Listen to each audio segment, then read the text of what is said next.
নমস্কার বন্ধুরা, আজকে আবারও চলে এসেছি রান্নাঘরে। আর আজকে আমি নিয়ে এসেছি কচু শাক। তো কচু শাকটা এখানে আগেই আমি সকালবেলা আমি কেটে পরিষ্কার করে সেদ্ধ করে রেখেছি। আর এখানে নিয়েছি কিছুটা নারকেল কুচি, এখানে নিয়েছি স্বাদ অনুযায়ী কাঁচা লঙ্কা কুচি, টমেটো আর পেঁয়াজ, আর এখানে নিয়েছি একটুখানি সামান্য আদা রসুনের পেস্ট। আর আজকের আমি কচু শাকটা করবো এখানে একটা ভালো জিনিস দিয়ে, সেটা হচ্ছে মাছের ডিম। এই যে দেখুন কত সুন্দর ফ্রেশ মাছের ডিম। এই মাছের ডিমটাকে দিয়ে আজকের আমি কচু শাকটাকে রান্না করব। এটা কিন্তু দারুণ একটা টেস্টি রেসিপি, আর একদম ঘরোয়াভাবে ঘরে যা মশলা থাকবে সেই দিয়েই রান্নাটা হয়ে যাবে।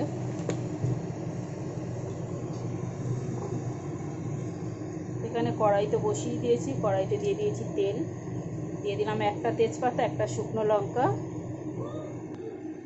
আর এখানে দিয়ে দিলাম কিছুটা কালো জিরে। এবার এর মধ্যে আমি পেঁয়াজটাকেও দিয়ে দেবো, দিয়ে একটু ভেজে নেব।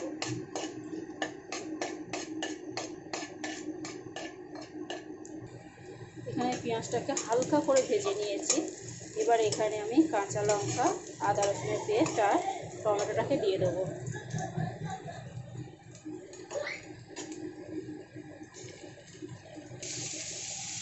এখানে দিয়ে দিয়েছি, এখন দিয়ে দিলাম নুন। নুনটা আমি একবারই দিয়ে দেবো স্বাদ অনুযায়ী।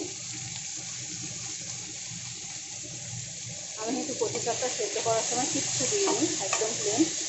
যদিও কচু শাক কাটতে, ধুতে, পরিষ্কার করতে সময় লাগে বলে ওগুলোকে আমি টুকটুক করে রেখেছি।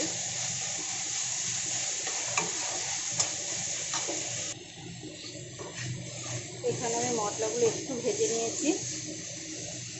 এবারে দিয়ে দেবো ঘরোয়া গুঁড়ো মশলা।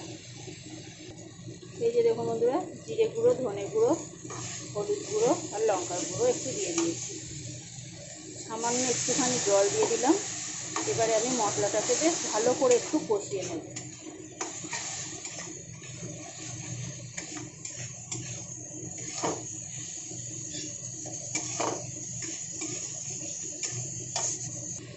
এখানে আমি মশলাটাকে বেশ ভালো করে এই যে দেখুন কষিয়ে নিয়েছি, কত সুন্দর লাল লাল হয়ে গেছে। এখানে এবারে দিয়ে দিলাম মাছের তেল। মাছের তেলটাকেও দিয়ে আমি একটু ভালো করে মাছের তেলটাকে ভেজে নেব মশলার সাথে। একবারে খুব সুন্দর করে মাছের ডিমটাকে ভেজে নেব। তো এখানে আমার মাছের ডিমটা বেশ সুন্দর করে ভেজে নিয়েছি, দেখুন কত সুন্দর লাগছে। আমি কিন্তু এইভাবে মাছের তেল ভেজেও ভাতের সাথে, বারবার আমি মাছের তেল বলছি বন্ধুরা, মাছের ডিম এইভাবে ভেজে কিন্তু আমি এমনি শুধু শুধু ভাত দিয়ে খাই, কিন্তু দারুণ লাগে, টেস্টি। তো যাই হোক, এই মাছের ডিম ভাজা হয়ে গেছে, ডিমটা ভাজা হয়ে গেছে। এবারে আমি এখানে কচু শাকটা সেদ্ধ করাটা দিয়ে দেবো। এর উপরে একবারেই আমি নারকেলটাকেও দিয়ে দেবো। চাইলে কেউ যদি চান তাহলে নারকেলটাকে ভেজে তুলে রাখতে পারেন পরে দেওয়ার জন্য, কিন্তু এখানে কাঁচা নারকেলটা ব্যবহার করলে খুব ভালো হয়।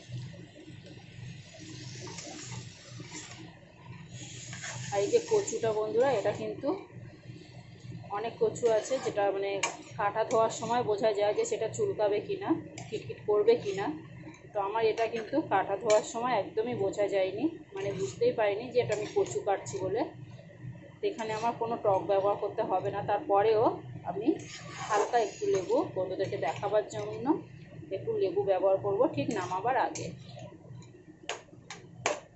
তো এটাকে আমি ভালো করে একটু কষিয়ে নেব। একটু চিনি দিয়ে দেবো আর নুনটা চেক করে নেব।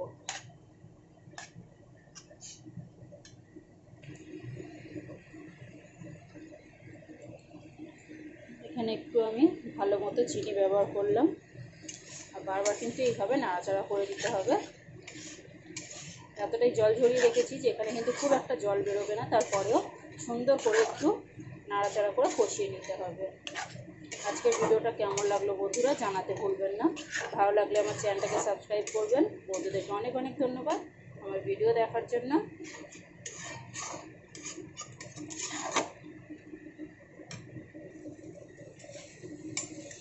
এখানে এখানে আমি গ্যাসটাকে একদম ফুল আঁচে রেখেছিলাম। দেখুন 2 মিনিট একদম ভালো করে নাড়াচাড়া করে কষিয়ে নিয়েছি। আর আমার এখানে কিন্তু কচু ঘন্টটা একদম কমপ্লিট। এই যে একটা একদম ছোট্ট লেবু নিয়েছি, 1/2 চামচের রস হবে না, তো সেরকম নিয়েছি। এই যে দিয়ে দিলাম এখানে। লেবুর টেস্টটাও এই কচুতে ভালো লাগে। এবারে আমি নাড়াচাড়া করে নামিয়ে নেব।